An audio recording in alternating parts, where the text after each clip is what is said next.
অনেকে অনেক ধরনের তরকারি পাক করে। আমি ব্যাচেলর মানুষ।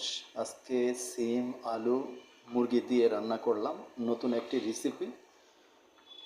মনে হয় পাকটা কেমন হবে জানি না, তবে সবাই লাইক কমেন্ট করে জানিয়ে দিবেন।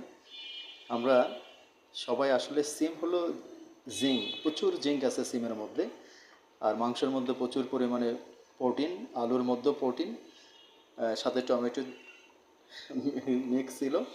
সবাই রেসিপিটা কেমন হয়েছে, ব্যাচেলর মানুষ তো মন চাইছে আজকে খাবো, বাস রান্না করলাম। তবে এই ধরনের সিম দিয়ে মাংস রান্না কেউ করেছেন কিনা আমি জানি না। তবে আমি করলাম। কি করব, ব্যাচেলর মানুষ তো কিছু না কিছু তো খেতেই হবে। রাত বর্তমানে 12টা বাজে। এই মুহূর্তে তারাবির নামাজ শেষ করে রান্নাটা করলাম। আশা করে সবার ভালো লাগবে।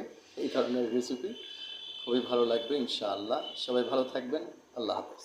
শুভরাত্রি।